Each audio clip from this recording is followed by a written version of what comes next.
আপনাকে আমার নাম জলটা তো কষ্ট করছি এখনো রাস্তাঘাট জলটা তো সরকার দেবে না, টিএমসি দেওয়ার কথা।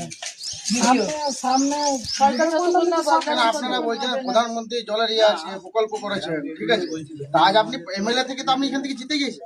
সরকারটা না ম্যাডাম আমি বলছি আপনি তো এখান থেকে এমএলএ থেকে আপনি একবার এসেছিলেন ভোটের আগে খোলা গাড়িতে। শুনুন আমি আপনি আমাদের বিধায়িকা, ঠিক আছে তো, এমএলএ একটা বিধায়িকা। আপনি বলুন 5 বছরের মধ্যে আপনি আমাদের পাড়াতে কি কাজ করেছেন আপনি বলুন। কিন্তু দুটি পাড়া নতুন গাড়িতে আসতেন, এক হচ্ছে বাউরি পাড়া আর একটা মুচি পাড়া। কোনোদিন জেনেছে এই পাড়ার নাম বলুন তো আপনি কি নতুন কি পাড়া বলুন। আমি বলছি আপনি তো বিধায়িকা ম্যাডাম, আপনি বলুন আপনার নাম কি। আপনি একটা ভিড় করতে এসেছেন, আপনার কর্তব্য আপনি করছেন পাড়ার নাম তো মুখস্থ করাটা না। কেন আপনি একটা আমাদের বিধায়িকা ম্যাম, আপনি আপনার পাড়ার নাম বলতে হবে কি করে আপনি পাড়ার নাম বলুন, নাম বলুন আপনি। পঞ্চায়েত মেম্বারের কাজ।